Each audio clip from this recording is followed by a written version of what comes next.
What's happening? How it going? Hump day is Wednesday. Means it's Wicked Wednesday Sports Tea, ladies and gentlemen.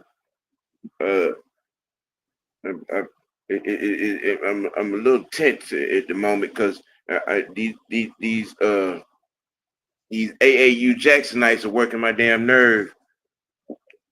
Better send the ABP out there on their ass. You know, but I laid out the challenge and the invitation. I'm gonna see if these 3 or 4 idiots are gonna show up in here for this conversation. Yeah, it is. As you see, when did being a running back make you an elite quarterback? Conversation gonna be going on. We're gonna lead off with the mentality epidemic that's going on in Atlanta, being caused by one defensive coordinator, Jeff Ulbrich. You know, start that is it's been quite interesting. You know, just to say the least. Yeah. But young and say what's happening to the people. Well, how y'all doing, family? How y'all doing today? Yeah, it's about to go down today. It's a dry day outside, so you probably been able to get out there and enjoy a little bit of the sun. It's been a pretty nice day. Online, as it were, on the internet, as it were,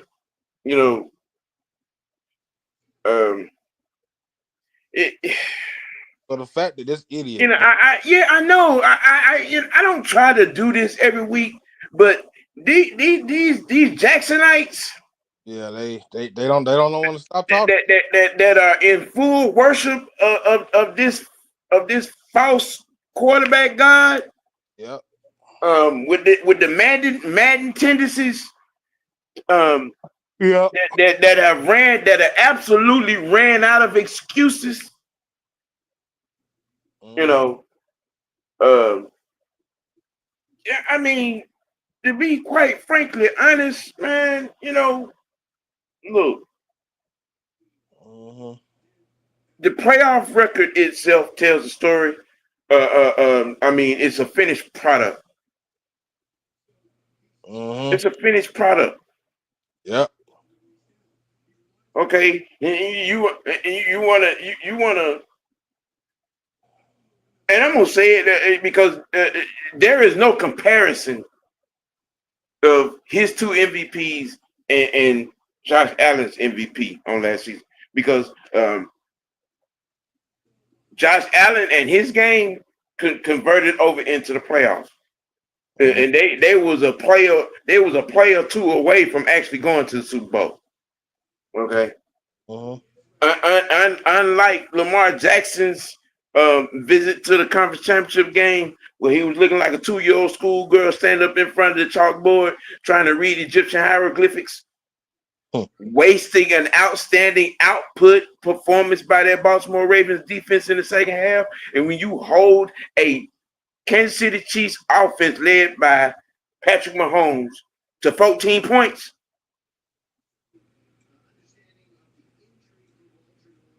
and you can't capitalize on that, and it's been more and more examples. I mean, if you want to get inside the numbers, can you name a season where he's been, you know what I'm saying? Okay, he's been in the bottom 5 of the league in quarterbacks in passing attempts for the majority of his career. So that should tell you that he hasn't improved none, right? Okay, and I've said that he hasn't improved as a quarterback since his 3rd year in the league. That's a problem. And people keep wanting to throw these ragged ass MVPs of he got. He Told you. got them for running back accomplishments, bro. Exactly. I told somebody that. I told him that. Running back accomplishments.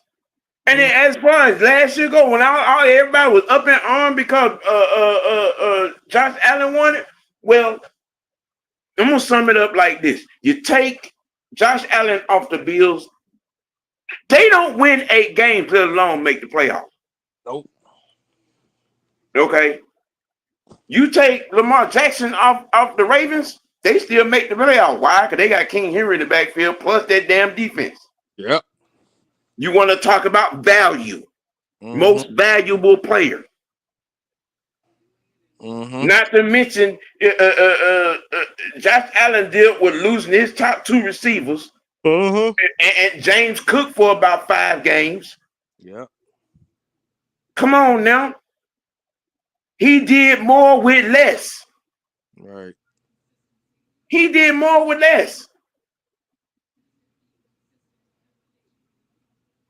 All right, you got San Francisco, you got Philadelphia, you got Baltimore, who are all built the same. Built the absolute same. The fact that Mr. Irrelevant has been to a Super Bowl and you ain't speaks volumes. Jalen Hurts has been to 2, 1, speaks volumes. Okay, you know what I'm saying? Look at the boys' playoff record, 3-5. You can't make none of this up. In each one of those 5 losses, he himself has turned the ball over 2 times. But I was told you can't blame him. You got to blame the coaching. Really? When you fired an NFL offensive coordinator and brought in a college offensive coordinator, and he still had to shave down the damn playbook in order for him to comprehend some offense, stop playing with me, man. Come on. You won't acknowledge the guy that's actually the absolute face of this league at quarterback in Patrick Mahomes. Okay, and y'all run around here hollering about he's elite. Well, when you put him up against the measuring stick of elite quarterback, the elite quarterback standard rule book and table of contents, he does not measure up, dude.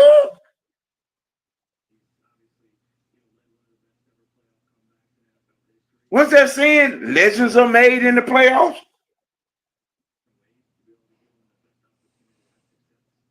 Come on now. Hey, y'all keep popping up all these stats. Okay, he could be regular season champ.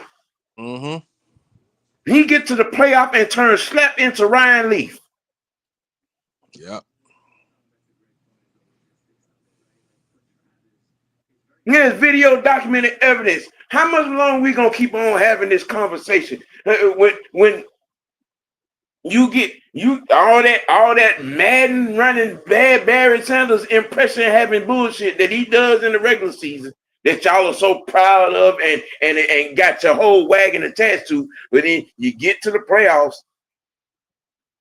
and that running shit gets shut down and you actually got to play quarterback and he gets exposed.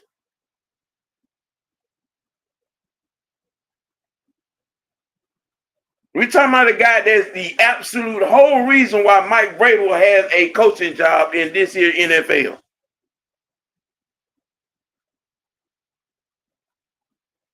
You can't name a win out of those 3 wins that he got in the playoff as a signature win.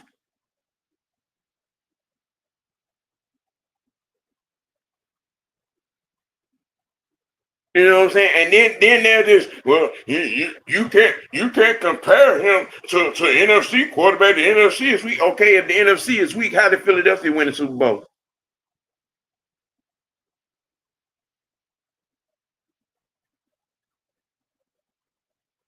Toxic Caramel, what's happening? Frank Gibbs, what's good? Appreciate y'all for joining. And that's been my whole question, Frank. How in the hell did he pass? How is it that he's on this pedestal? And it's not just the fans. It's not just the fans. The media, they're in this too. They're and trying to put him on the pedestal as the face of the league, the absolute best quarterback walking to ever do it. Okay, well, when you judge him by those standards, well, now you want to change the rules. No, you can't. He can't be judged by this and this and this and this and this. So when did the standards change for being a quarterback in the NFL?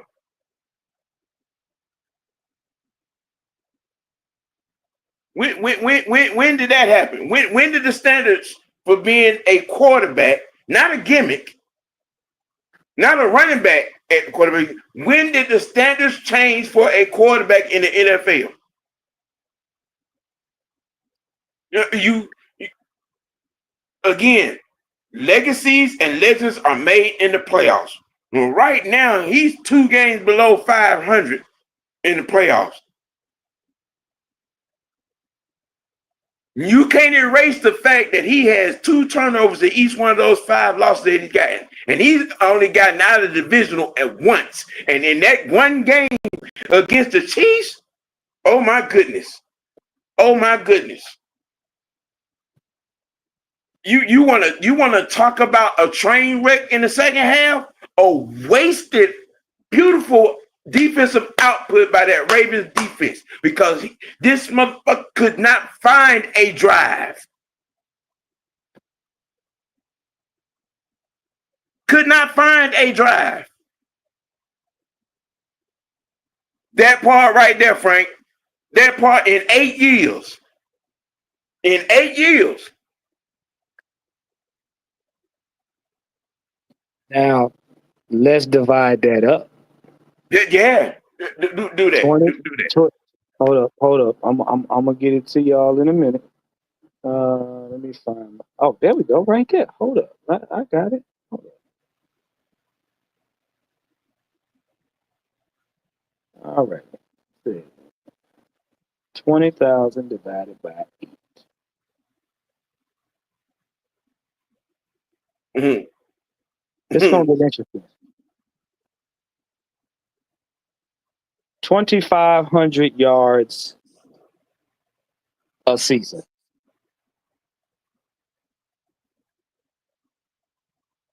I'm gonna say that again. 2,500 yards a season. Now,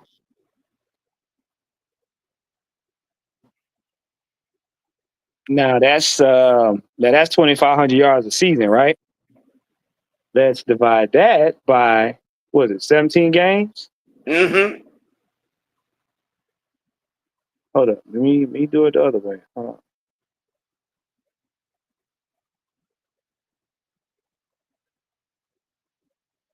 That's a little over 145, 155 yards a game. Yeah. Pass. Yeah. Now, which swings into a truthful, painful narrative. Okay. Now, because here's what a lot of you fans, the Jacksonites, like what been doing, especially this off season, coming off this year. You're basically saying that this past season, where he finally passed for 4,000 yards, negates the other 7 years It of doesn't. ineptness as a quarterback. Because Now, when you take all those rushing yards away and rushing touchdowns, he is a average, if that at best, quarterback. I'm gonna go one. I'm gonna go one better. Now I know. Now we just talking about his passing, because we're not gonna take away the accolades that he's earned for y'all out there that want to be sticklers and everything. But technically, if you take away his rushing yards, outside of him being in the league as long as he has, he's he's kind of neck and neck with some of these quarterbacks y'all don't like. I hate to say it, he's down there when you take away his rushing yards outside of this 4,000. Yeah, he's kind of on par with in the group with people like Mariota. I'm not gonna say Ritter because Ritter ain't played that long, so I'm gonna see people like Mariota, Trent Dilfer.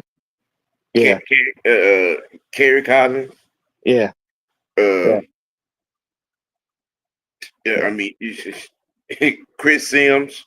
I hate to say it. Even Crab Legs got more passing yards than him. I'm just saying. That's the truth. Numerically, it's the truth. Numerically, it's true. When you get this fantasy football microwave Madden mindset individuals that believe, okay, and you run for 950 or 1,000 yards and throw for barely 3,000 yards in the season, and that's a requirement for being an elite quarterback. But wait, Sam. But wait, OG.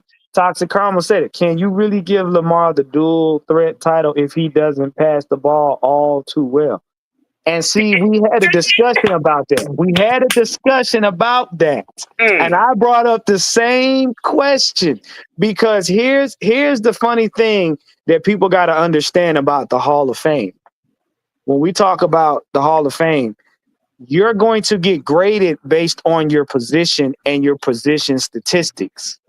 Now, people are going to say, well, he should be in the Hall of Fame, and you're trying to also include rushing. While rushing is a part of football, the main thing they're looking at is how many passing yards he's had. I hate to tell y'all that.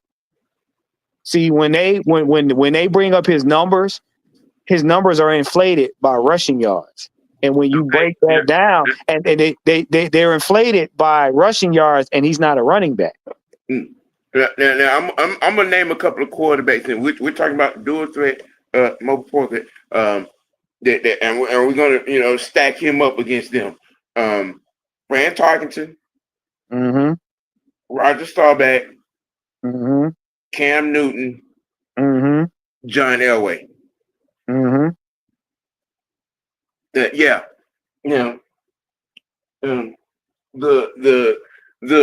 toddler edition of the fan base will probably be confused because they ain't done their homework. But Fran Tarkenton was one of the better dual threat quarterbacks, and if it went to 4 Super Bowls as well, just like Jim Kelly. Roger Staubach was a dual threat quarterback.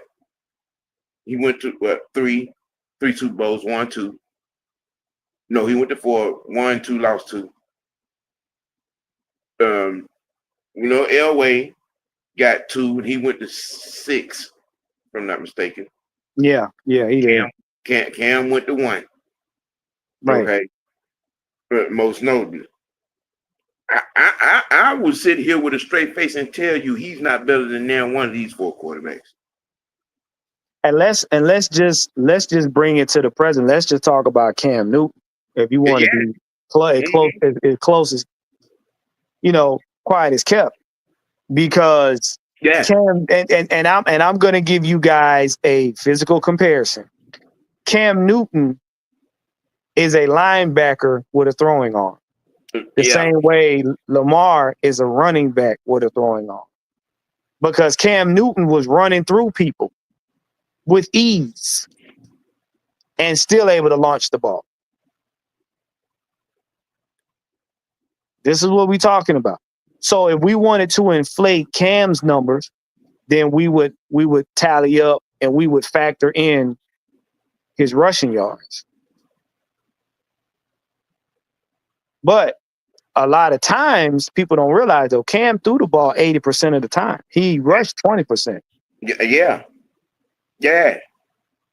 I'm gonna tell you why, because for those of you that know the sports in the NFC South division, Cam only really ran when the Panthers got behind.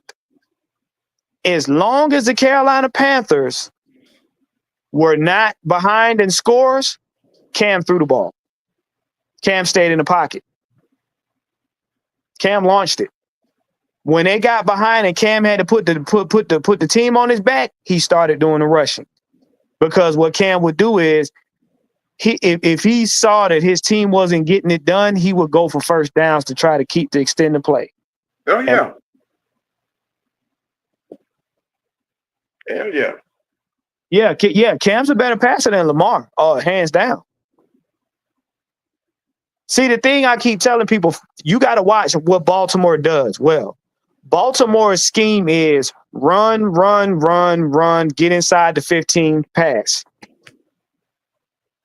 Now, only time you really see Lamar step up is if he's been getting blitzed a lot. If Lamar, two things Lamar will do. If you give him time, he'll step up in the pocket and throw.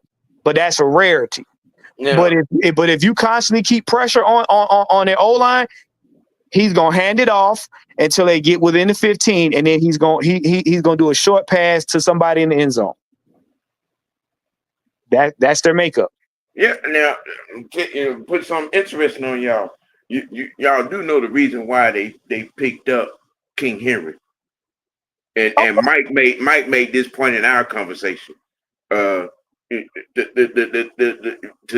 take some of those rushing attempts off of his table of contents. Yeah. Also, they brought in Derrick Henry as a Kyle Pitts type player, and before y'all say, but he's not a running back, you're correct. But what Derrick Henry does, Derrick Henry is a distraction. Because in them first couple of games, when they first acquired Derrick Henry, they would line when they wanted to allow Lamar Jackson to run, they lined Derrick Henry up as a decoy. They lined him up as a decoy so that it would draw off the defense and Lamar would go. Then what they would do is the next down, they would flip it and they'd be in the shotgun and Lamar would hand it off to Derrick Henry and he would go. And they would trade back and forth so to take pressure off of Lamar, so that if you had a blitz happy defensive coordinator, now you can't just blitz, because you got to pay attention to see if Derrick is going to get the ball or not. Who's going to have the ball? They did that, I swear, for like the first month and a half. And then as they got closer to the end of the season, when they really got going, Derrick Henry would just hand the ball off. And Lamar would throw short passes. And they would do their Baltimore thing. They did that too to ease the pressure off of Lamar. Because before, Lamar was running for his life 80% of the time.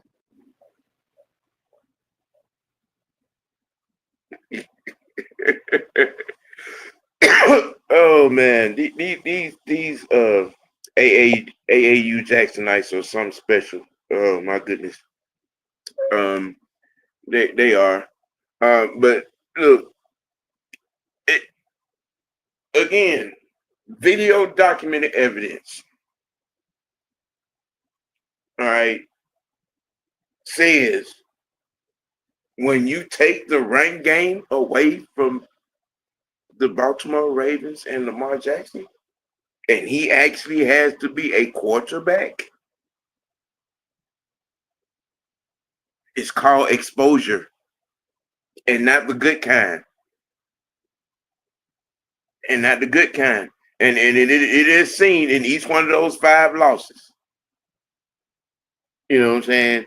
So, just from my perspective, I think it's disrespectful dialogue to have Lamar Jackson and the word elite quarterback in the same sentence. And, people have called me being blasphemous for calling him a regular season champ. Well, he is. How many more number one seeds are going to be wasted by this guy before y'all come to reality? I got a better question. How many top 10, top 5, top 4, top 2 defenses are going to be wasted by this guy before y'all come to reality? How many more receivers going to have to leave this team before y'all come to reality? How about this? How many MVPs does it take to win a Super Bowl? Because I'm gonna give y'all a little bit of sports history. If you live in Atlanta, the old Atlanta, you know exactly what I'm talking about. How many years were the Braves National League champions but never had a World Series? We were known for being the National League champions every year, but never had a World Series until we had one. Which I fail to realize is nobody cared about those National League championships until we won the World Series. Now those National League championships mean something. See, now you're gonna get me triggered because I'm having bad, flashbacks to the Minnesota World Series, the Toronto World Series, Mm-hmm. the second go round against the Yankees. I just Yeah. I know. Go ahead, take your Pepto-Bismol. I know. But the thing is, while being a 2-time MVP is great, eventually, sir, you're gonna have to eclipse the MVP category and actually get a Lombardi. Because what these stands don't understand, you can only hang on to the MVP conversation for so long before it becomes null and void. Well, Jesse, you could say you can say that, but I mean, all right. Let me ask you a question in contrast to what you're saying, with the question you asked. Was Dan Fouts not an elite quarterback? Was Jim Kelly not an elite quarterback?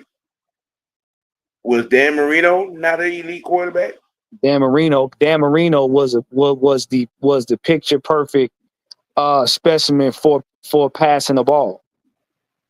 If y'all don't know, if y'all go read up on Dan Marino. Dan Marino didn't win a Super Bowl, but his mechanics are studied to this day on how to throw a ball. He got there, but they never got back. Right. Jim Kelly lost 4 straight. I know because I've seen all 4 of them. Yeah. Those some notable Hall of Famers out of that 83 class. Those are notable Hall of Famers. But, I mean, would you say Warren Moon's not an elite quarterback? Right. The thing is, you don't need an elite quarterback to win a Super Bowl. You just need a competent team. That's the problem. Anytime, and I've said this many times, if your quarterback has to carry the team, you're in trouble. If your quarterback has to carry the team, you're in trouble. The team should carry itself. The quarterback should just facilitate it. But if your quarterback has to carry the team, you're in trouble. If I need my quarterback to be elite in order to win a Super Bowl, guess what? That means I'm deficient on the offense. My weapons are deficient, and my defense ain't doing their job to get me the ball back. My special teams is not placing me where I need to be, and we're not making field goals. And here's the thing on that one. All of that is happening for this dude, and he's not capitalizing. That Ravens defense so many times over the 8 years have put him in situations in position to win, to score, and he don't capitalize. Special teams and punt return have put him in great field position to capitalize and score, and he don't. How many times does that has to all of those things you say that from a team aspect that has to happen for a quarterback to be successful has happened for this dude and he not capitalized mostly in the playoffs. Now, hear me clearly when I say this. Your quarterback has to lead, but he can't play every position for the players on the team. He has to lead. Because I know somebody can say, well, ain't the quarterback the lead? Yeah, he's supposed to lead just like the coach is supposed to coach. But the coach ain't supposed to get out there and play for you. The quarterback can't do the running back's job, the tight end's job, the wide receiver's job, the kicker, the punter's job, the field goal kicker's job, the lineman's job. He's not responsible for their jobs. He's responsible for what?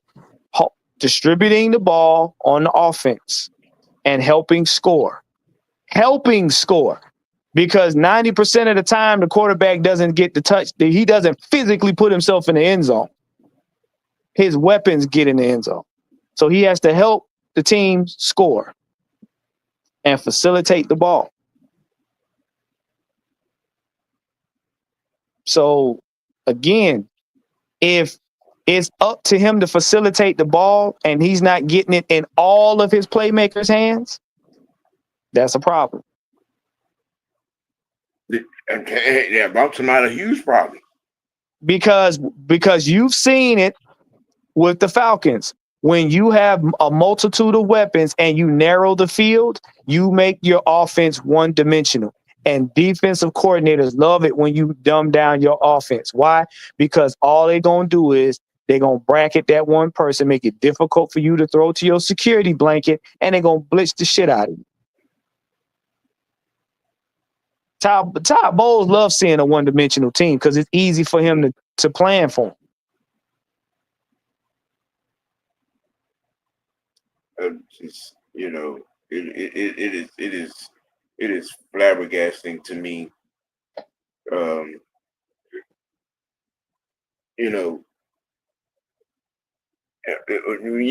you're 5 to 6 straight seasons in the bottom 5% in pass attempts in the league, what that tells me is your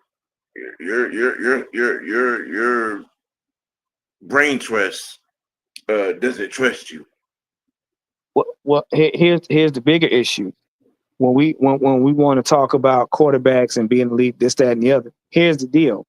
When your team loses the same way, Every time. the same spot, in the same type of game every time, that then as a quarterback, you have to look at yourself and say, what am I doing wrong and how do I change it? Because I can remember 2 consecutive years where that pass to Mark Andrews, that pass to Mark Andrews was completed the same way and the same result happened at the same side of the field in the same playoff game all the time. That means you have not learned from last year. So what you're saying is he still didn't learn from his mistakes. He hasn't learned from his mistakes, and I'm going to grab everybody. When you have that kind of mistake happen over and over, that means you, your head coach, and your offensive coordinator ain't on the same page. That's a problem. Because Harbaugh, whoever the OC is, and Lamar Jackson should be on one accord. Monkey from the Georgia Bulldogs with that national championship playbook that he had to shave 45 to 50% of the plays down in order for him to have some semblance of continuity, which is saying a whole lot. I'm just saying they're using a college football playbook over there in Baltimore. I still say Stetson Bennett look better in that offense than he do. Now I'm gonna tell you something, and I'm gonna put this on our team. It would be the same thing if Penix played all last season and we didn't use Kirk, but had the same results. When your coordinator, your coach, and your quarterback ain't on the same page, you'll make the same mistakes because they'll let you. Your OC's job is to make sure you don't make the same mistake in the game that lost you it last time. Yep. The same way a defensive-minded coach is not supposed to allow the defense to make the same dumb mistakes during games that get us losses. It's your job to change it. Mm-hmm. Here's one thing. Here's one thing I'm gonna go down the line. Lamar Jackson don't come up with his own plays. He don't come up with his own plays because he has to get them from the OC. And the OC don't come up with own plays by themselves because they have to coordinate with the head coach based on how the team practices and what they want the team to look like. So it's a collaborative effort. I know you heard that word. It's a big word, collaborative. Yes. But the problem is when you see a problem, you correct it. What you've seen is, oh, well, it's crunch time. Lamar, we're going to let Lamar run around and hopefully he'll get it in the end zone. That's not a plan. That's hoping not to fail. You got, you know what I'm saying, some part of the Raven flock, as it is, were aka Jacksonites, who are now he would be easy for him in the NFC. Says who? A motherfucking lie. You somebody. No, it wouldn't. No, it wouldn't. Right. Says who? I mean, you know, y'all's problem over there in the AFC, you know, especially with him as far as he's concerned. What up, King Treyway? What's happening? You can't you can't beat that Chiefs defense. Mm-hmm. I got one better.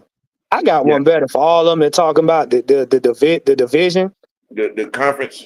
Yeah, the conference. You can put Baltimore in the NFC, but I'm gonna tell you right now, you got about 8 teams that can take away their run game. If you take away his run game, there's nobody in their entire fan base that can promise Lamar can throw them back into a win. Not one. And I'm saying that. Just saying, there's 5 losses on his docket that supports that. Okay. Now, I'm not saying he can't throw the ball.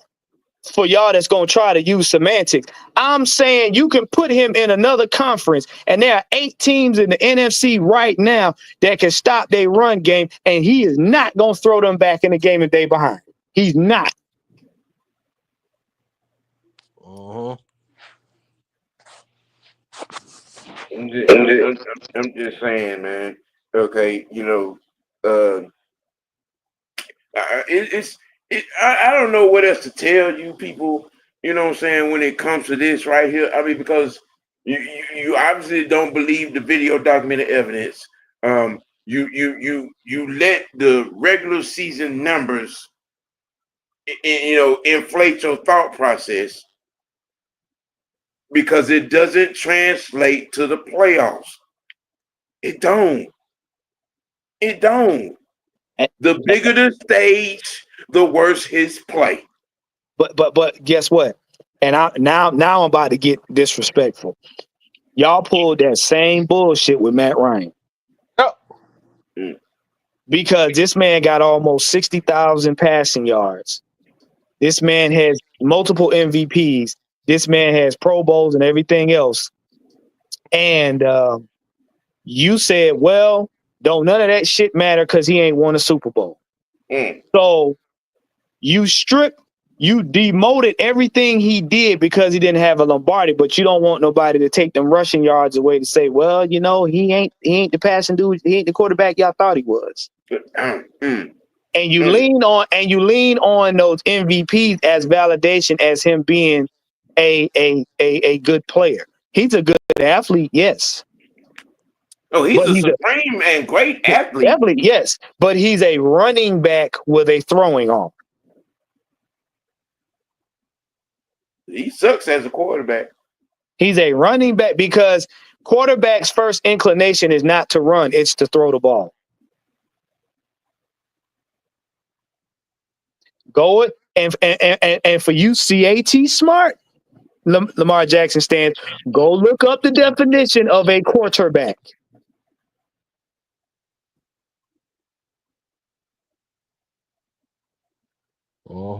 And I guarantee you, in the definition, it won't say run first. Traditional.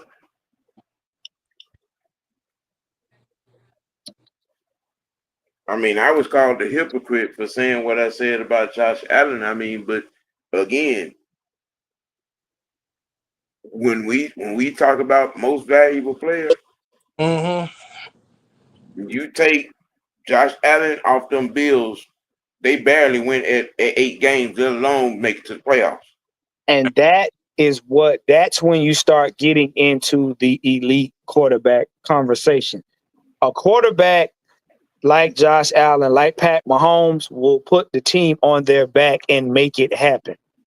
Yep. Because number one, they have practiced their skill set long enough to understand when they're not having a good season, they go back and they practice and they get better and they do something different. He would be further along if he would take and do something different when he came back to the season. Go back and look at the film and see where you made the same mistake you've been making and then change it. Things will change. Can he get to a Super Bowl? I'm pretty sure he can. Will he get to a Super Bowl? That's up to him. Has he proven that he can get to one? No, he hasn't.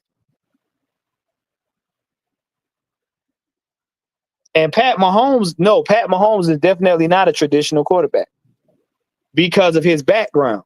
Pat Mahomes can't be a traditional quarterback because Pat Mahomes has a background in baseball. So he physically, mentally, and play-wise can improvise. Hey, I'm gonna be real petty. So, Juan, Sam, listen. Y'all listen to me real quick. Put Matt Ryan in this Baltimore Ravens team. What's gonna happen? Multiple Super Bowl rings. Yeah. I'm talking about he kicking Brady in the behind with Super Bowl rings. You put Mahomes in this Ravens team. What's gonna happen? Bruh. I'm telling you. Bruh. Just saying. It ain't even a question. But again, because I know Jesse was asking, are we calling Pat Mahomes traditional quarterback? He's not. He'll never be a tradition. Any quarterback that has a separate sports skill set will never be traditional because they have the ability to ad lib. This is why you see Mahomes doing levitated football throws and stuff like that in the midst of a game, because those are skill sets that you learn in baseball. A lot of the players that you see that have played other sports, they have a certain skill set. Their skill set is heightened. Like if you look at like your wide receivers and stuff, wide receivers that play basketball or something like that, or linemen that have played hockey or soccer, that skill set translates to football because their bodies can do extra things outside of what's normally accepted in football. Like Cam said about Pat Mahomes, he is a supreme game manager. He can extend plays when he needs to, on top of his ability to examine and diagnose a defense pre-snap and during the play. I got a question. So Jesse, you mean to tell me that Matt Ryan with a top 10 defense? Now, mind you, because you're overlooking the obvious. If you put Matt Ryan behind this current Baltimore defense right now, yes, they have multiple Super Bowl rings. Why? Because number one, you got a top 3 running back that can barely be stopped by anybody. That's number one. Yeah. 2, they just added tight ends, and you still got good wide receivers. Matt, his most dangerous attribute as a quarterback is being able to spread the ball out. Anybody that's played against Matt knows if Matt Ryan spreads that ball out, he's damn near unstoppable. I just don't get you people. I really don't. You know what I'm saying? We've heard players that have played with and against Matt say the opposite of that. I mean, But you know, and Rashad asks these questions all the time. You know, when we had a top 8 or better defense under Matt Ryan's watch? Never. Okay. I mean, okay. Go back to his rookie year against Arizona. The defense gives up a 3rd and 22 to Fred Davis. oh my God. Okay. The 2010 against Green Bay. 11 against the Giants. Okay. I mean, come on. We got to stop with the disrespect to Matt. Okay. This man goes out here and can throw 5 touchdowns. The defense give up 6 touchdowns. Yeah, literally. But yeah, people like to quantify and say that Matt can't do it. I mean, what y'all want him to play all 33 positions? When I say 33, I'm including damn special teams. And that's what I'm talking about. Y'all gotta see. You gotta put your fandom aside when facts is in thing. Matt, there's no quarterback in the league that can play all 33 positions on a team. And he's not going to play it during the game. Again, as I said earlier, a quarterback's job is to lead, but his main objective is to distribute the ball to his playmakers so that the team can score. It is not his job to throw the ball to himself and run for a touchdown. It's not his job. Never been his job. Last time I checked, Matt Ryan don't play no safety. There you go. Last time I checked, Matt Ryan don't kick no damn field goals. Because here's my question: How is he bad if he was the main reason we were in games? If he doesn't throw the ball, how do we score? Well, Jesse, this goes back to my Thomas Dimitrov, Terry Fontenot conversation that I had the other day. Okay, you know, with that right there, you know what I'm saying? You know, it's just, you know, calling a spade a spade. Yep. Yeah. Toxic, yes, darling. Yeah. See? Yeah. You damn all right. That's toxic, and that's what I'm saying. People gotta y'all listen. I'm gonna do y'all like y'all English teachers did y'all. Read out loud what you wrote. Thank you. And then come back up, because again, y'all say Matt Ryan can't do this and that and the other. Matt is the reason why we had scores on the board anyway. If he doesn't throw the ball, we don't score because nobody gets the ball. If he doesn't hand the ball off, guess what? Nobody gets the ball. We don't score. Here's what I like to call the LeBron effect. Okay, when it comes to Matt Ryan, if our offense has the ball 10 times in a game, Matt was expected to put points on the board all 10 times. Right, and he did it 8. No other quarterback had those expectations. It was that. Never mind what the defense does. He got this. We expect him to score every possession. Yeah. Well, because of why? We had the infamous Dallas Cowboy game where he puts up 5 touchdowns. Oh my! In that game against the Saints, puts up 5 touchdowns, and the defense he put up 35 points. The defense give up 40. Put up 38 points. The defense gives up 42. I mean, and it's most notably the fucking Super Bowl. Yeah, people kill me with that shit. Yeah. Any other quarterback goes in there and puts up 21 damn points. You know what I'm saying? Game over. It's over. Game over. So the last time I checked, y'all, since everybody want to blame number 2 for the Super Bowl, how was it his fault when the defense gave up a big lead? Well, no. I'm gonna bring it home to the present.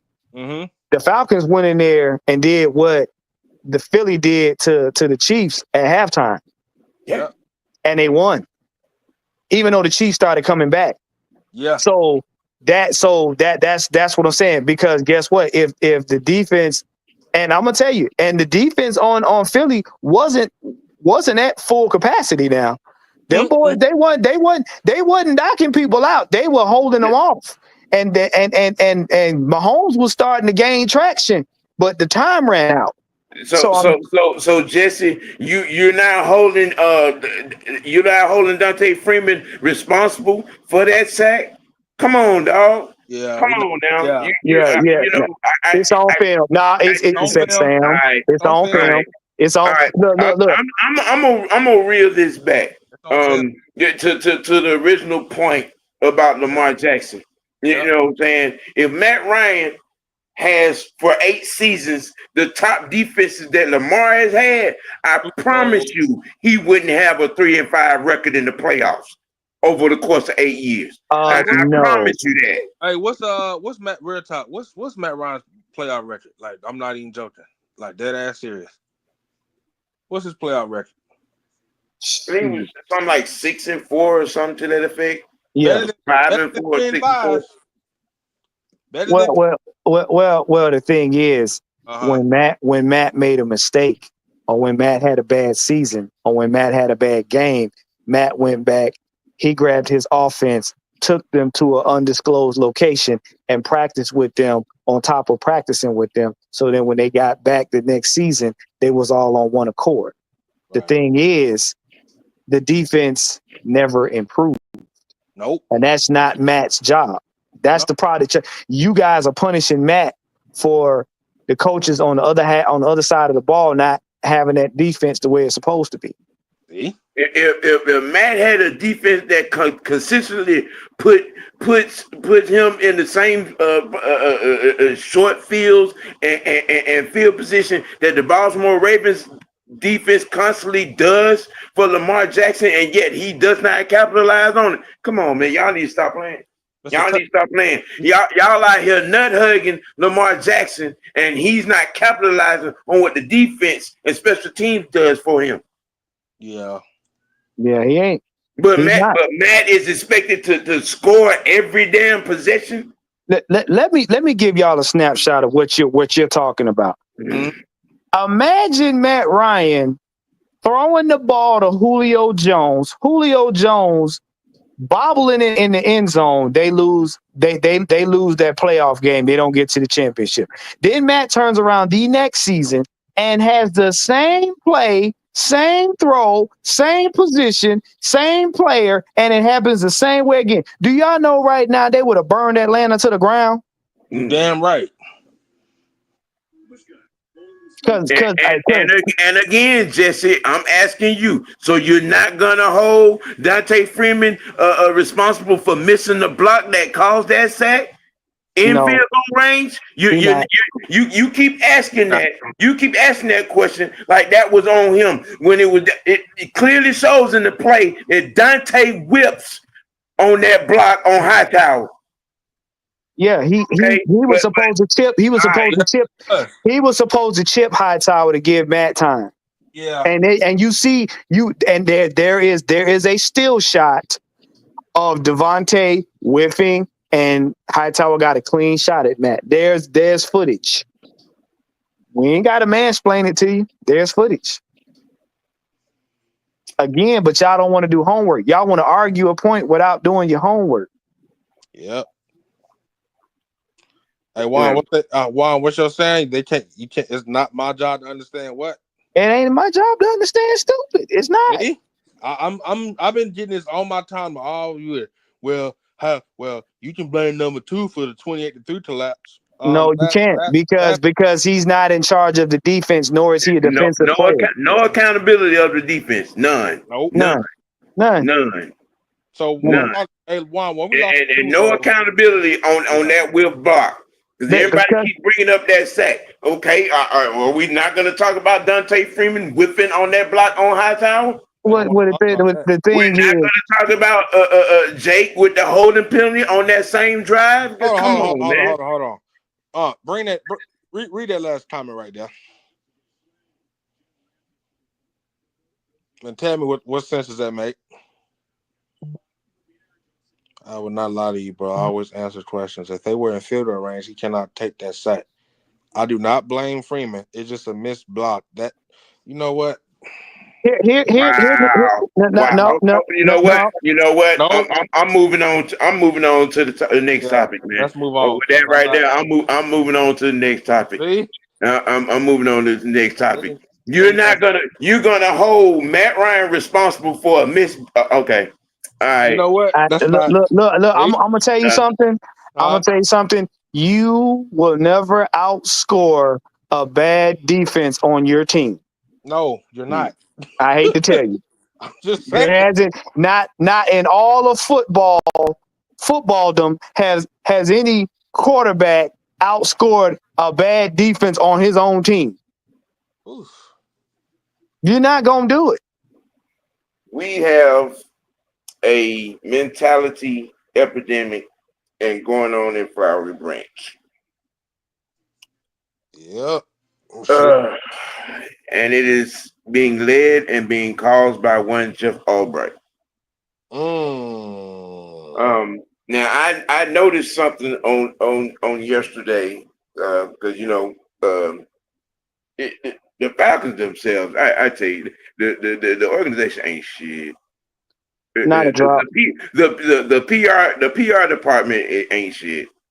Okay. What happened now? Because what they did, they had Homer Simpson mic'd up. Oh, I watched it. And he's chitter chattering with all the players, and saying, making it look like everybody's gravitating to. I'm like, y'all, you can't cover this up. You can't put lipstick on a pig and it still be a pig. I've been Juan. Okay. Juan, what did you say? They're trying to dress up the fact that this team and its mentality is gravitating toward Jeff Albright and taking on his mentality, his aggressiveness, you know what I'm saying, and his tenacity. All right. Now you trying to give Raheem Morris an internet hub. No. Letting him mic up and tee hee around practice and shit. No. Come on, man. You really this how y'all gonna try to spin this? Here's the biggest issue. For all of y'all that been paying attention. Yep. Go look at the footage where he tests his metal against Drake. This is what happens when wet grass and glazed ankles don't work. Come together. Mm-hmm. You're not a defensive lineman, sir. You supposedly supposed to know about the DB room, which is basically more or less coverage. You do tackling, but more or less coverage and knocking balls down and stuff. You're not a defensive lineman, sir. You're not built to stop Drake. Hence, Drake knocked you on your old behind, and you look like a senior citizen rolling in the dirt. Yep.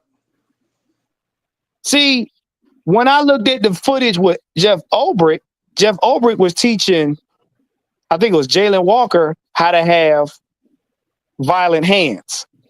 See, that's something you can't. You're not gonna go out there and knock Jeff Ulbrich down because he was a former linebacker. Yeah, plus he a bit swole motherfucker too, boy. He know how to use your leverage, and you be on your ass, especially being a rookie.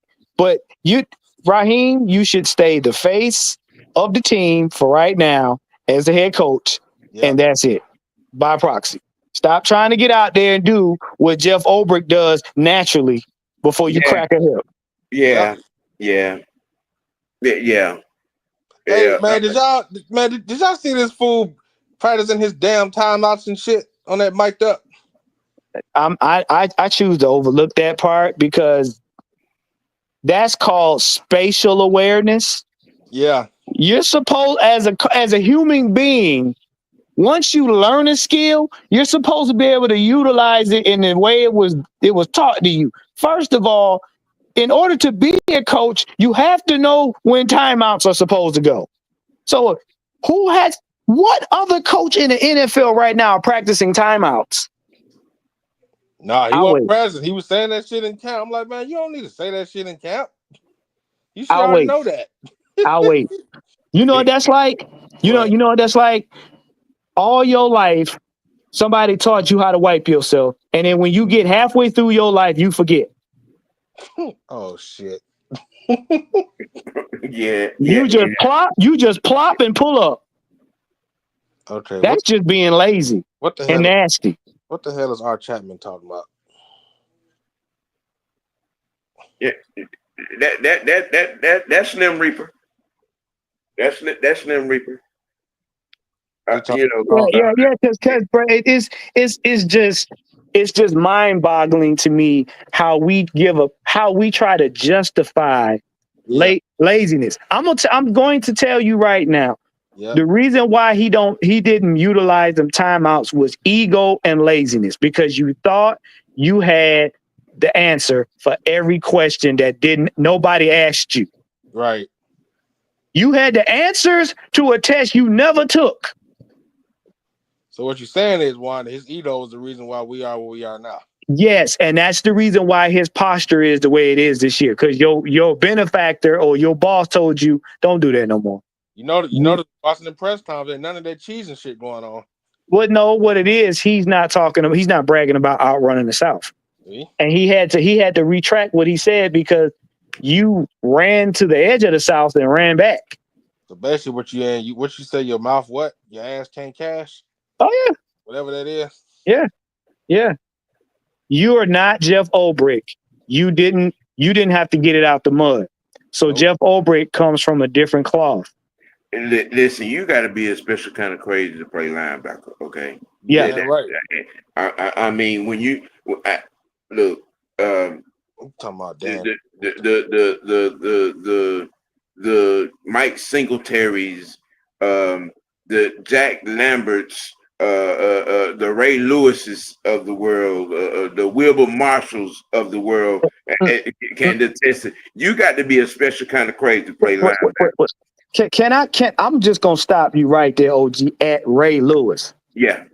Ray Lewis single-handedly ran Baltimore's defense for the coach. Yep. I'm gonna say that. I'm gonna say that in slow motion. Him and Ed Reed. Yeah. Reed. They ran Baltimore's defense for the coach. Why? Because Ray Lewis was one of them dudes where he lived his position. I'm gonna say that again. He didn't just get on the field and play it. He didn't just, do it when the lights came on. He lived it. Him and Ed Reed are special players. They lived it. Like Troy Polamalu, he lived his position. Like Jerome Bettis, he lived his position. Very few players in the NFL in certain eras lived their position. LT lived his position. Refrigerator Perry, he lived his position. Them dudes carried themselves off the field and carried themselves back to the field. When you see a man that tell his whole defense, bro, we gonna do this play. I need all of y'all to do this, that, and the other. And our identity is on defense. Everybody got to have their hands on the ball. Ray and Ed were film room rats. Yes. Okay.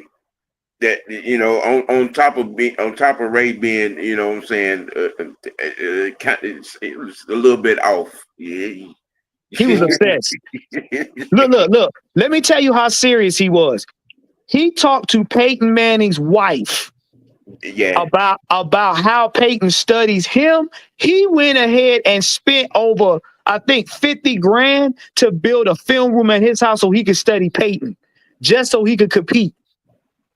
Hold on, man. What the hell? You know what? I'm not finna entertain that shit. Okay. That's the kind of mentality that Ulbrich is bringing to this Falcons team. This motherfucker said that's on your head coach. That ain't got nothing to do with what the hell we talking about. Oh my God.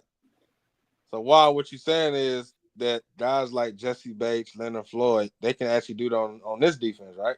Well, here's the deal. James Pierce Jr. has basically opened up the attitude side of this team. And it's like, if Y'all better want to win as bad as I want to win. Y'all better want to impose your will on people as bad as I want to. So basically, training camp is telling you everything you need to know. Look. I'm gonna tell you something. Mm-hmm. When a veteran can't calm you down, when your head coach can't calm you down, and you have to send your defensive coordinator over there to calm him down, it's not something that he's doing. It's him. Yep. James Pierce Jr. is who he is. He gonna be a problem. Period. So what you're saying is, come game when we got to play our rivalry, it's gonna be a personal day for him. His mission, he the dude you gonna have to sit down and say, man, stop knocking people out the game. Yeah. Just so y'all know, some of y'all quarterbacks don't get their head knocked off.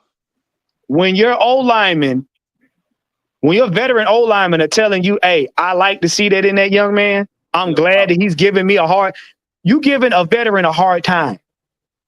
And you a rookie. Yeah.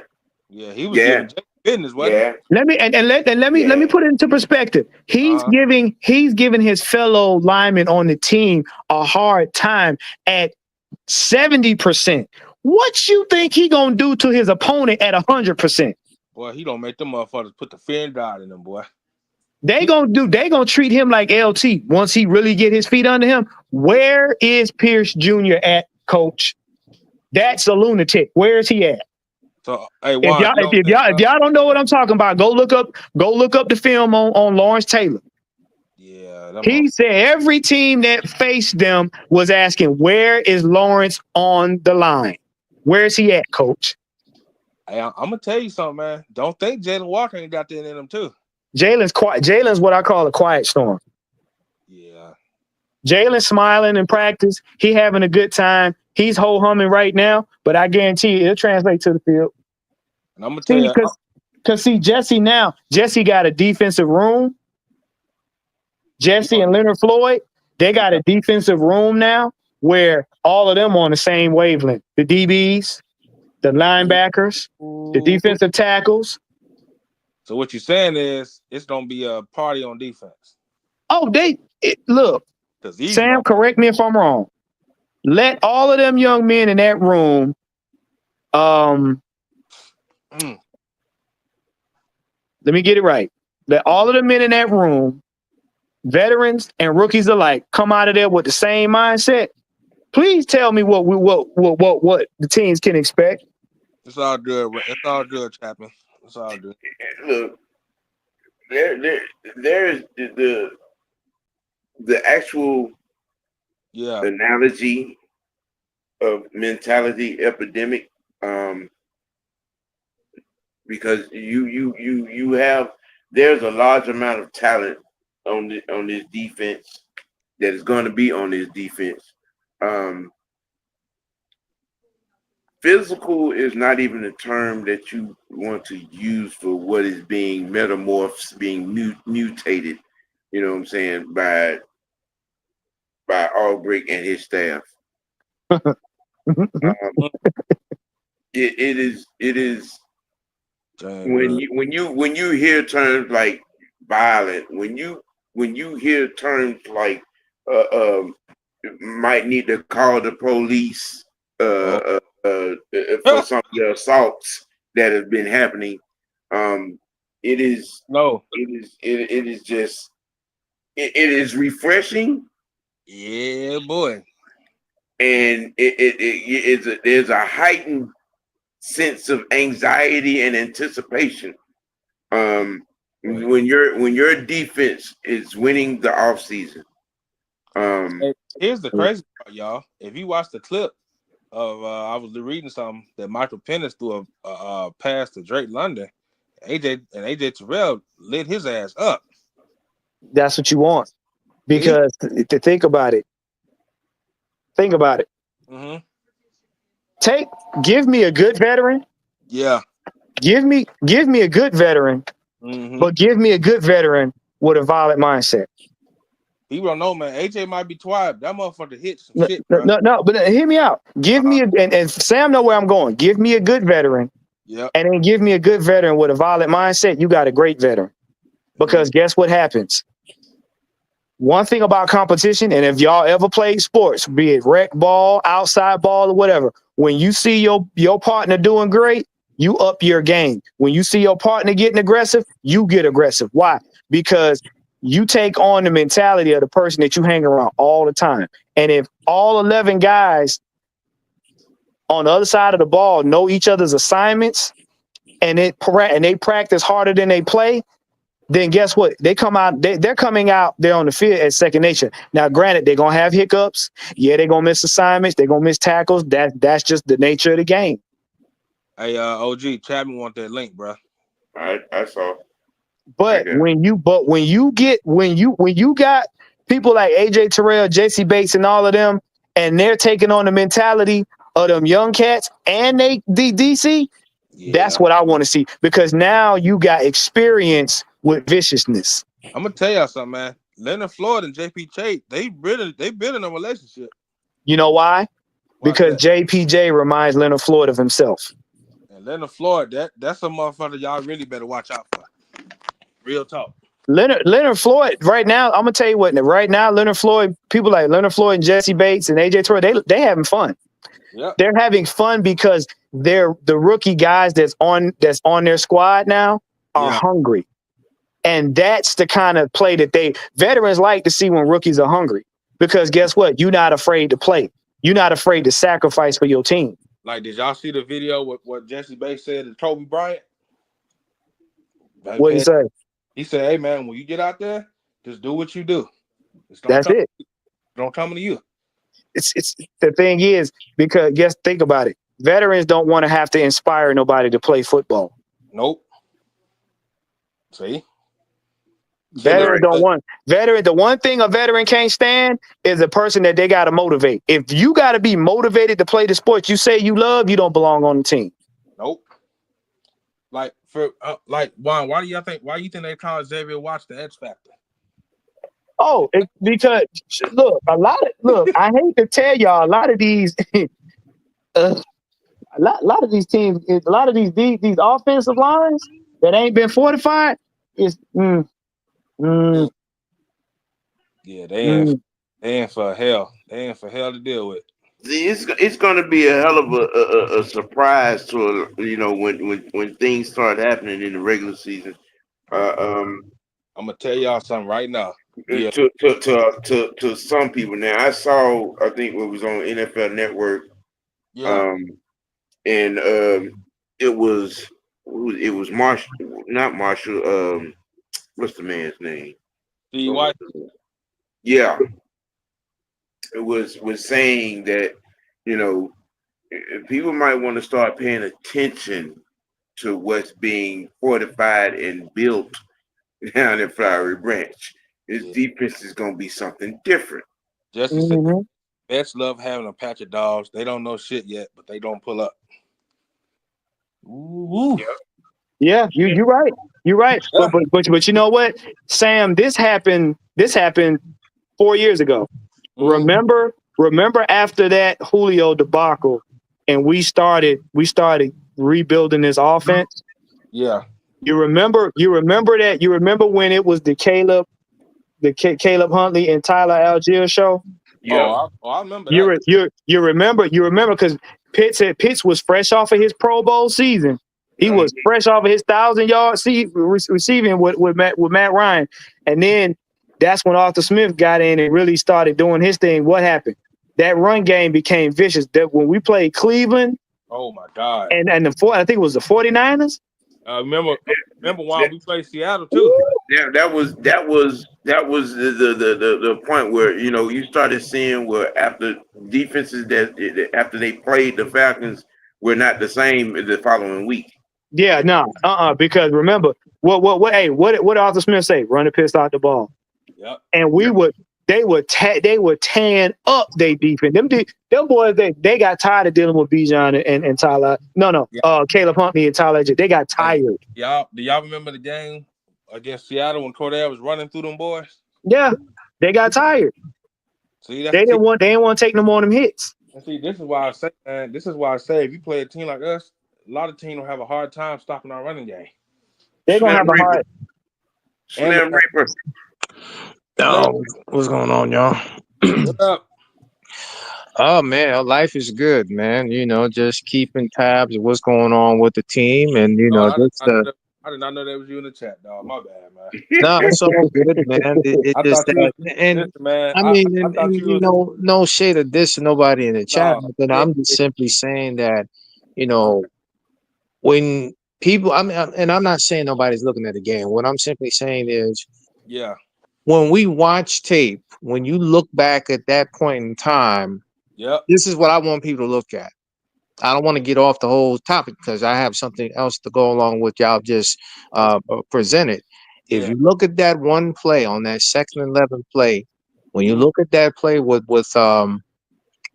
Devontae Freeman, that block, Yeah. you notice he was looking to the left 3 times. Yep. 3 times. Go back to that play. Look Yep. at his head. He's pointing to the left 3 times. Everybody should know, why are you looking to the left 3 times when you have to defend your man right there? He's right there. He's Mhm. right there. He People wasn't have to really pay attention to the small, intricate details, man. he wasn't worried about it. What's your thoughts on the topic we got as far as the defense and everything like that? Well, this is something that I've wanted for this team, for this defense, for the longest. Because y'all know me, I'm a trench guy. I've always been about the trenches. You and me I've both. always said that when it comes to the trenches, you can't you cannot play bully ball if you don't have no bullies. That's Sam, true. I've said that for years. Yep. And what I'm seeing with James Pierce, I love what I'm seeing. I love what I'm hearing, because you need guys on the defense that are going to bring the luster, that's going to really set the tone, and that way guys can copy that same tone.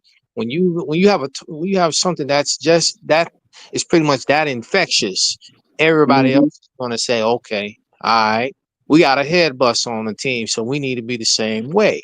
Right. Look. We have somebody like a James Pierce and a couple other guys on there that have that same mentality. Yeah. That's it, right. it, it festers like a virus, man. Hey Slim, I'm gonna tell you. I'm gonna tell you who a dog, bro. Nobody, and he real quiet. It's that damn Kobe Bryant. Yeah, Yeah, no, it's you got a few you got a few guys Yeah. on both sides of the ball that are quiet. Yep. That's gonna be a problem. But the thing is, no veteran wants to be upstaged by a rookie. no, So this is the reason why you're gonna see a lot of them veterans, they gonna up their game. Yep. I'm gonna tell you something, man.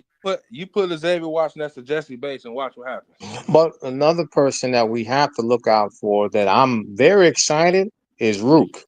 Oh Yep. yeah, Rook. Yeah. crazy right People But are not paying attention to that young man, because the way I've been hearing a lot of the intel that AFN's been getting, at training camp, that now. boy's ready to go. Hey, well, is he Ready to go.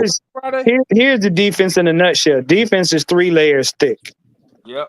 If you have players, if your linebacking core is doing their job, it makes it easier on the front five, front seven that you got set up. It also makes it easier on the DB room. Why? Because all they have to do now is coverage, and a lot of times they don't have to work half as hard, because by the time you get to the second level, Yeah. usually the play's over with. Mm-hmm. Yeah, usually. You usually the play's over with. This is why you don't have your DBs 9 miles off the line of scrimmage, Exactly. because they're not going. You don't get them the comfort to do the short passes, and at the same time, they're rested enough that if you should decide to go deep, they're not going to be too tired to cover. Yeah, they're not going to be too And, tired to and cover it. So, I mean, that way, because again, when you have the front four, the linebacking core, like you just said, is able to do their job, all the DBs have to do is sit back and chill. They can do pretty much cover everything from the seam routes, corner routes, right, posts, right. everything. In But the past, we didn't have we had. I mean, we didn't have that comfort, because usually when when the front four couldn't get at the quarterback, you made it so hard for your DBs to cover. So by the second half, your DBs were tired. So the well, well, wide receivers on the opposite side were able to do whatever they wanted to do. well, yeah, because your front is designed to crash in, disrupt and disrupt the pocket. Your linebackers are designed to keep contained. And then your DBs are basically they're covering the field in case you decide the quarterback can get out and he can still extend the play.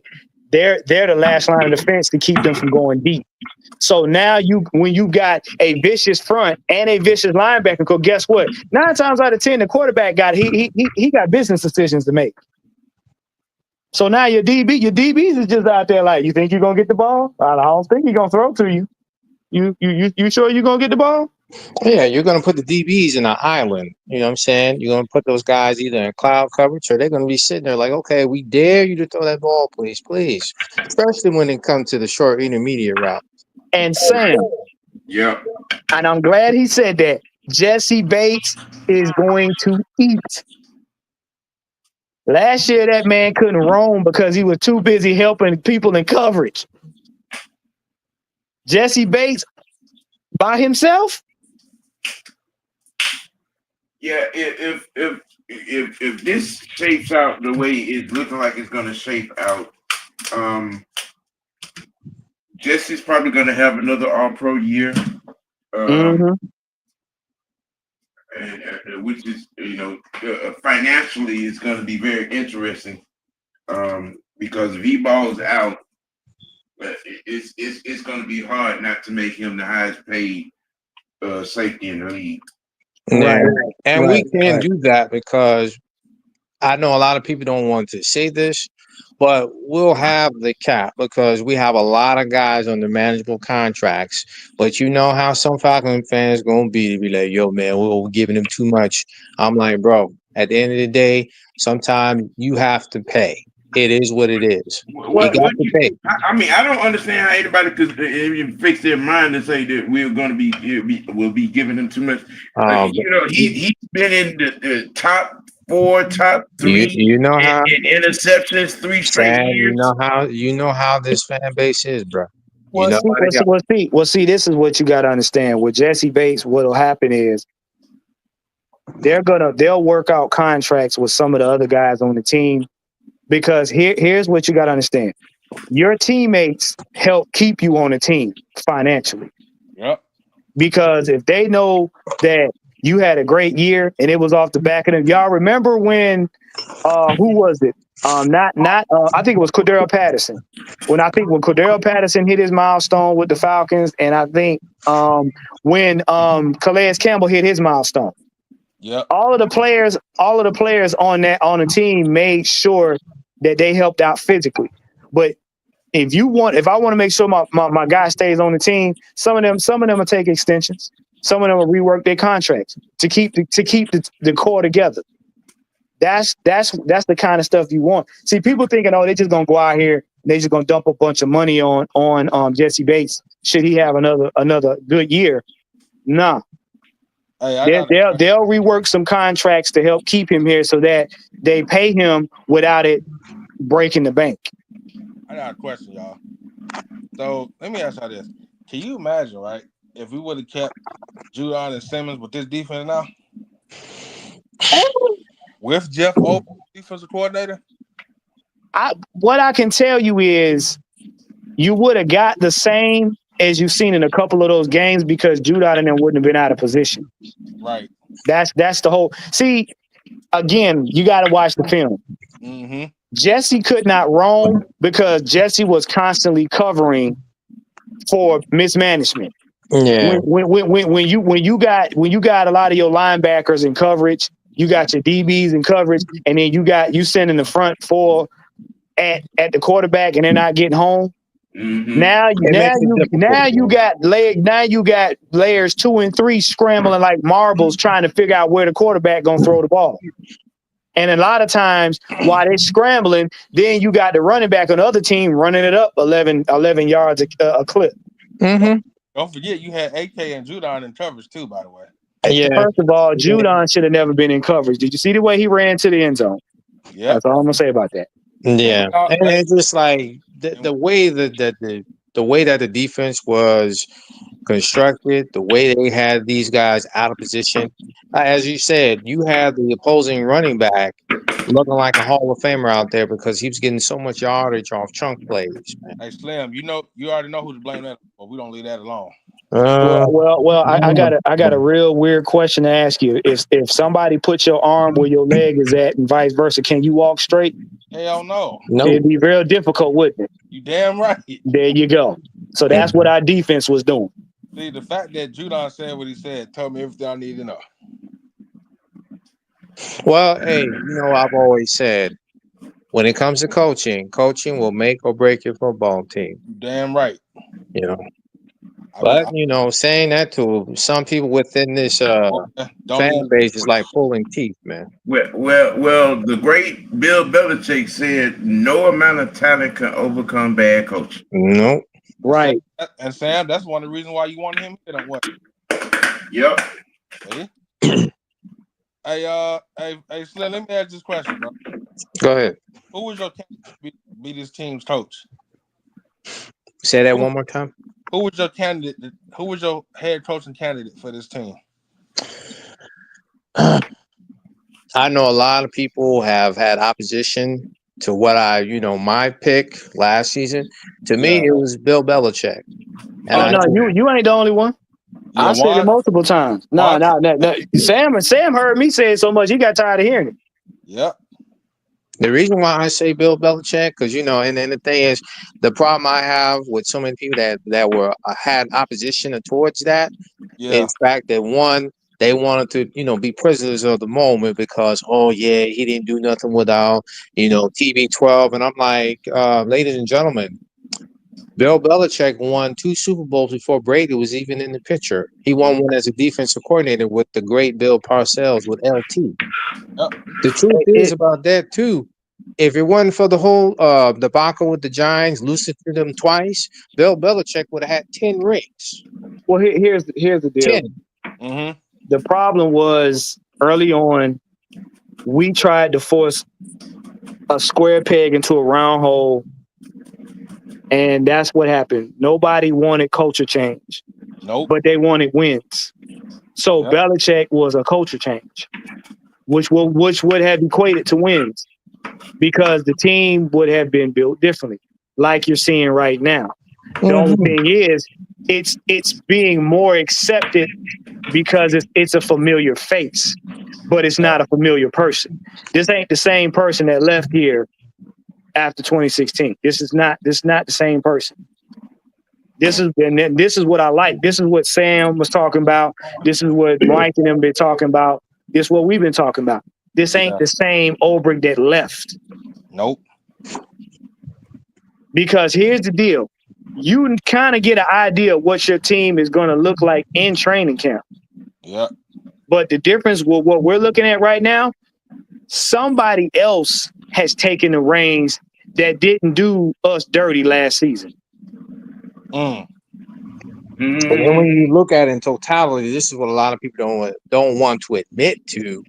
Because I remember Mike had put a poll in the on his channel about, is Raheem jealous of Jeff Ulbrich? And you had a lot of people that voted no. But however, you have to look at what's really going on. You have to get over your emotions and your biasness, and you have to really look at what's going down. Ulbrich has the guys listening. His ass off. No, think about it. No. He got the guys listening. He got the players' ears on both sides of the ball. So I'm just saying it. I'm gonna say it right now. If he doesn't handle his business, we already know. Best believe Ulbrich's gonna take that job. Well, to add to that, I tell y'all, if you want to be up on stuff and know exactly what's going on with the Falcons, look at the press conference. Just to tell you everything you need to know. Mannerisms, the way you speak about something, and little snide comments lets you know where a person's headed. The minute he got on that press conference and number one admitted he wasn't a defensive guy, that was uncovering number one. Number two, when he sat up there and said, "No, we're not gonna get into that break theory," that right there let me know you felt some type of way about the camaraderie he had with these players. And number three, based on the video footage of you out there in training camp looking like a waitress, bringing water bottles when you should be learning on what the guy that's been hired to do this job, you should be learning from him. You out there smiling with Granted, Ulbrich gone. Yeah, nah, it's yeah. Look, this rolls all the way into the actual topic, the mentality epidemic in Atlanta, which is being led by Jeff Ulbrich. The not just the defensive locker room, but the team itself is gravitating toward Ulbrich and taking on his mentality. Right. wait, hold on. Bring that back up. Bring that comment back up. Bring that comment back up. That you just had up a second No, ago. that one. I want to Yeah. Belichick had it. What? What do you mean? What? Man, let me ask you something, man. Can you imagine what Jim Harbaugh can do with this damn team? I mean, think I know what he's trying to say. Yeah. The thing is, the caliber of coach coming here, Yeah. Belichick coming here, would basically the caliber of coach forces change. You don't want the same. We got the same type of head coach that we had in Dan Quinn, and we got the same results.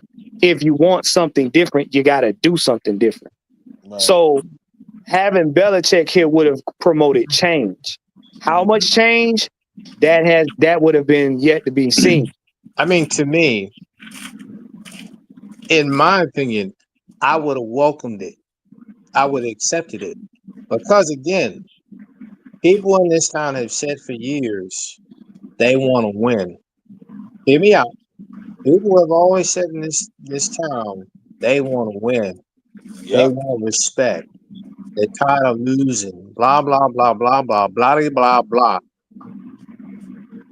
Do you imagine having Bill Belichick as your head coach? The type of respect that you would have commanded from the NFL, these Man. people would have said, "Oh, yo, they finally serious for once." But see, that's optic. That's optics. If you want to win, you got to do. You have to change. Yep. That's the problem. Could you imagine Belichick in front note? Bro, that is disrespect and disregard in the same package. But basically, you talking about building a super team down here, huh? Well, no, not a super team. What happened is Belichick would have addressed what needed to be addressed. Right. You're talking about a supreme football mind with a supreme mathematician and scout. Boy. But And then on top of that, he's got weapons at his disposal and a quarterback. Yeah, he would have had fun. It would have been miserable for the players for a while, but he would have had fun building this team to where it needed to be. The thing is, people down here were trying to, and I hate to hurt y'all feelings, but they wanted our Falcons to finesse our way to a Super Bowl. And I'm sorry, not how it works. That's not how it works. Because here's the thing: how many times have I said, with this defense, you haven't cracked the top 5 in 45 seasons. That's a problem. 45 seasons. That's a damn well, why is that? Why is that? The simple fact is, we and Sam has heard me say this. For almost 30 years, we went away from our initial DNA. We went away from no. It ain't even identity. It's the DNA. Every team that's in the league. I meant to say our roots per se. You know, I didn't. I mean DNA. Every team in this league has a DNA. Pittsburgh Steelers were known for being what? They were known for their gritty defense. Okay, you know what I'm saying? You get where I'm going with this? Each team has its own unique DNA. The Falcons' DNA was gritty defense and run game. What we adopted would have been the cherry on top is having an explosive offense. You don't throw. We threw out what made. Basically, we threw out the same system that everybody benefits from now. That grits blitz defense, everybody else benefited from that but us. Because we threw it away and we just decided to be cute. This is what I like about Belichick. One, ain't none of that smiling and that glazed ankle either. He ain't bringing that here. I'm gonna tell y'all that now. Because the truth, because here's the thing. To go on what you just said, I know when I said that we haven't cracked the top five in total defense in 45 seasons. When you go back to the Grizzlies, that was back in 1977. You know how long 1977 was? Oh, for almost 48 years, man. Yeah, Before, yeah. As long as I've been living. 48 before years. my mom, before my mom was born. My mom was And born. when I say that we haven't had we have not cracked the top five in 45 seasons, because again, we went away from our roots. Yep. Because historically, the Atlanta Falcons was always a defensive centered football team. Yeah. Right, because they had a ground game. And back in that era, the ground game was king. But on top of that, we got comfortable with an explosive offense and figured, well, we ain't going to defend the ball. We just going to outscore everybody that we play. And that only gets you so far because you're going to have days where your offense ain't on all 8 cylinders. And that's the thing. Your offense put up 35 points, your defense gives up 36. But people will tell you, us, and everyone else, we want to win. That's not how it goes. Nope. You went to the Super Bowl again, when we go back to the Super Bowl, you went to the Super Bowl with a 27th overall defense. The only reason why that defense was good to a point because you were outscoring everybody. And everybody was able to pin their ears back and get at the quarterback. But when it came to a team like New England, they knew what was up. As a matter of fact, all the games during that season was kind of like a precursor to that game. Because what a lot of people don't want to know, don't want to realize, or they don't want to admit, the blueprint for beating Atlanta that year was already set in stone. The Chargers game. Remember, Yeah. Atlanta was building up a lead, had everything going. What happened? The Chargers figured this out. They came back. And New England must have saw that tape, and the rest is history. Well, now what they did was Belichick. He didn't have to look at it. What Belichick did is what all good coaches do. You go in there, we get beat down, you make adjustments. And what Belichick did, Belichick made tiny adjustments throughout the second half. And the players themselves had fortunate opportunities happen for them. Because the one catch where, what was it? I forgot dude's name. Where he held it to his helmet. That's a fortunate opportunity. You talking about Julian Edelman? Yes, that's a fortunate opportunity. That don't happen in every game. Most times in that situation, the ball bounces off the helmet. Who was on that? Was it like Robert Alford and Collins? Yeah. That thing bounced off of Alfred's ankle. Yeah. Yeah. That's a fortunate opportunity. They capitalize on the small opportunities and they make small adjustments. And like Jew, I'm gonna use Jew's term. Shout out to Jew Talk Sports. We started to get 1,000 paper cuts. Yeah, by 1,000 paper cuts. Yeah. It was slowly and methodically. That's what was happening, and the morale on the team, because when they went in the locker room acting like we had already won it. You took the air out the team, so that fight, they didn't want to fight no more. Yeah, because Robert Alford, and I think it was I think he was talking to Malcolm Butler, because him and Malcolm Butler was on the same team. I don't know if guys in the chat didn't know about this, but Robert Alford and Malcolm Butler was on the same team with the Arizona Cardinals one year, and they had a conversation. And Malcolm Butler kind of threw a little jab, a little playful jab. He said, "Do you want your ring back?" And Robert Alford kind of revealed some information about what went on in that locker room at that game. And he said that everybody was celebrating and hooting and hollering and acting like they had already won the game at halftime, chilling out. Robert Alford was telling everybody, he was about to pop a bottle and all that. And then they came back and won and came back and beat them. Hey, Slim, but you notice this, though, while everybody was doing it, I bet you Matt Ryan was the only one still locked in. Yeah. Wow. Well, be honest with you, it was just how it. Matter of fact, there was a rapper. What was his name? Nelly. He brought it up, I and people know. got mad about when he said what he said. He's just like at halftime, everybody was celebrating. All the rappers, everybody around town was on live. Just yeah, it's going down. Yeah, we about to kick it. 2, 3 hours later, you could hear a pin drop in Atlanta. If somebody Well, wanted to rob a bank in Atlanta at that point in time, they would have had no issue. well, it's the thing is what we're seeing right now is change, and people that don't want to change are gonna have a problem with it. Well, Now, hey, what I am going to so caution, now what I'm going to caution you guys is Mm, coming up Friday because we play the Lions in preseason. Do not expect this team to come out here playing like we've been playing 17 games.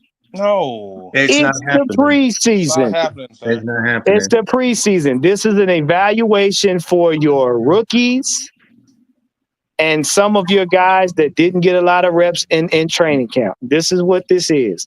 What you need to be paying attention to is the rookies that are out there.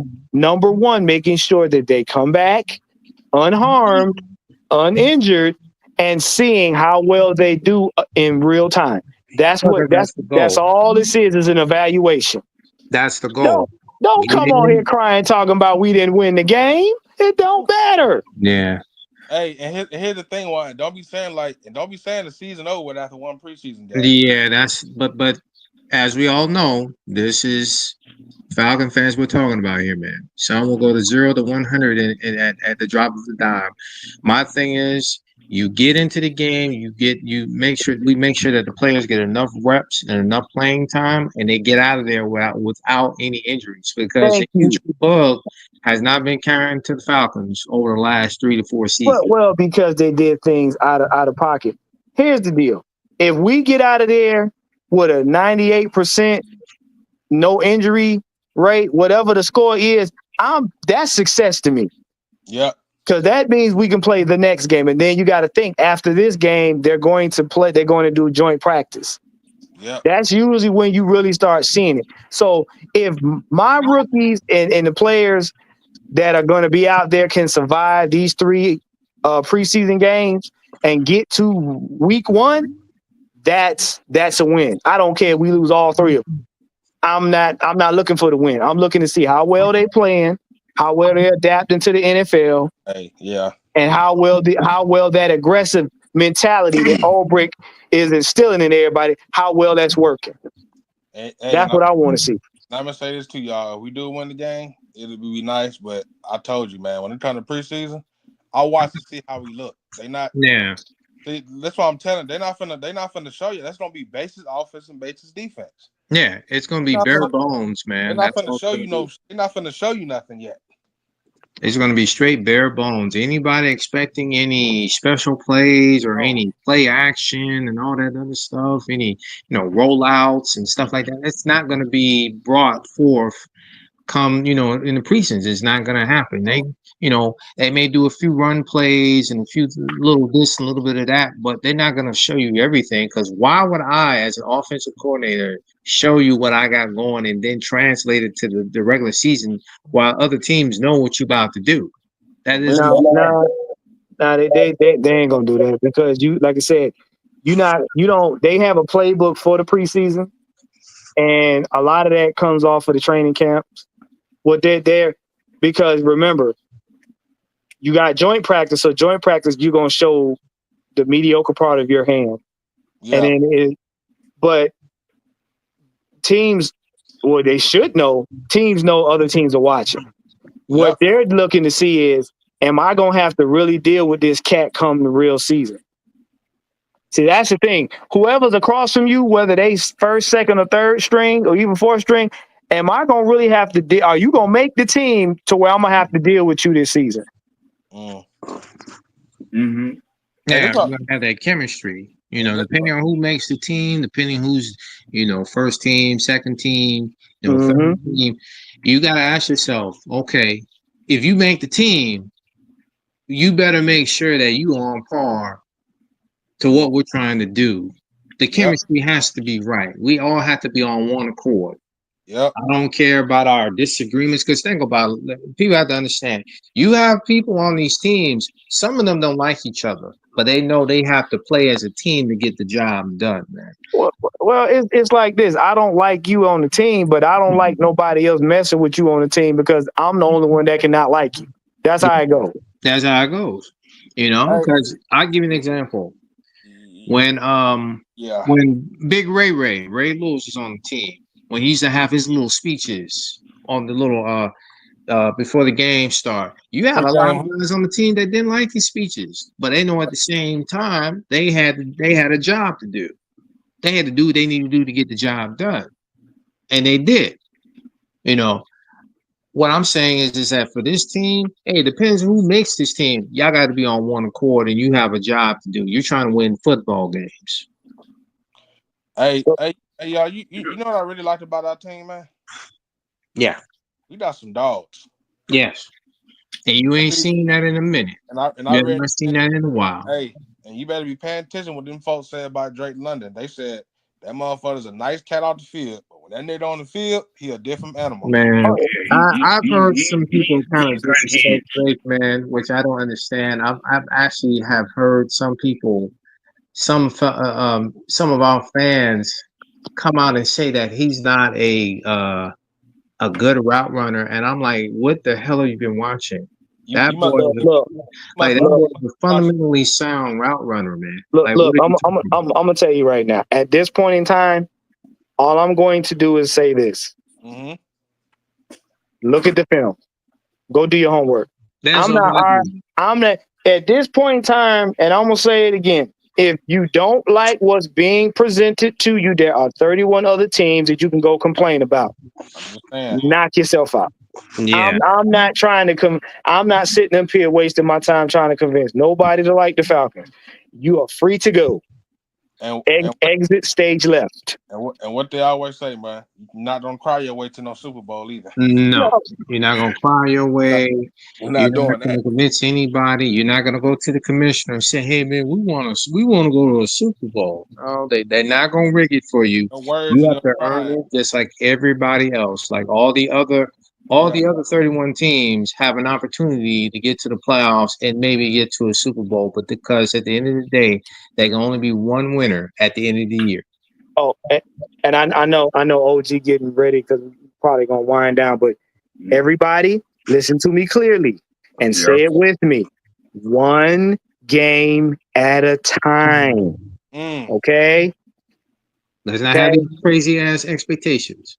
One game at a time. Don't be like 2015 where we went 5-0 and we're going to a Super Bowl. Yeah, you didn't got your feelings hurt when they said that too. I looked at him and said, "No, we're not." I told him that. I said, "No, the hell we're not." Because everybody was celebrating that outside of the bench after they won 5 games. I was like, "What the hell? Who y'all kidding? What are y'all?" I'm like, who y'all kidding?" I will say this about this team. Yeah. I haven't seen a collection of talent like this since '97. Oh yes. I know exactly where you're going.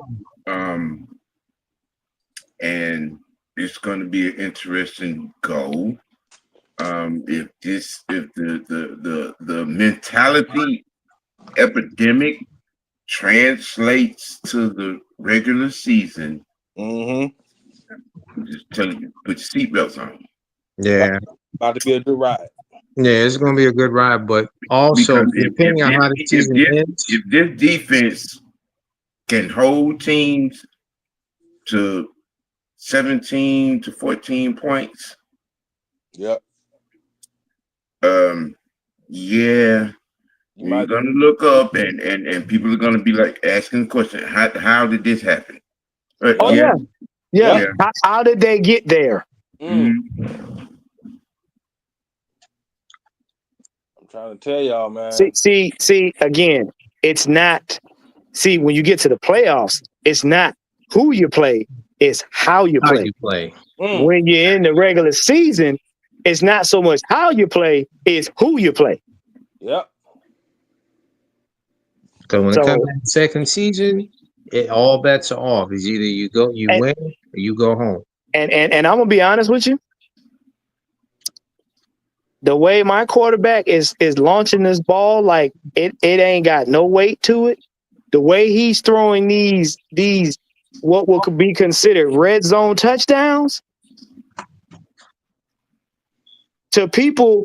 Look, anytime Mike Penix make Ray McLeod look up, y'all got a problem on your hands. Hey Juan, did you not see the throw he made to Drake in practice today? Hey, I seen that. I've seen the one on the Bijan. I've seen. Trust me. I've been telling Hey. y'all, man. Hey. Penix is building chemistry in the offseason. Yo, Close this out for me. I got an emergency. Okay. All right, look, man, listen. We thank you guys for tuning in. Make sure you like, share, subscribe to Mr. White Network. Make sure you check out the rest of the family, man. You know, Mr. Tactician 78 on YouTube. You got these gentlemen down here. You know, the fact, like I said, you know, Jaden always being there, and Slim, always a blessing, man, when you coming on. Listen, y'all keep y'all caps on straight, bro. We got something brewing here that's real good. Hang tight. I got a good feeling. Hey, thank you guys in the chat, man. You know, Jesse James, and we got Frank Bibb, all you guys. Thank you guys for tuning in. OG had to step away. I'm the tactician. We're gonna go ahead and close this thing out. Make sure you guys tune in tomorrow for the 6-man ATL Sports in-game super show. We're going to do that because Friday we'll be watching the game. So make sure you guys are tuned in for our Falcons on Friday. I don't know the channels. Y'all got to look them up. But for me, OG, Slim, and Young Knight, we out. And like he always say, man, keep it real with yourself. We up out of here. Peace. Peace.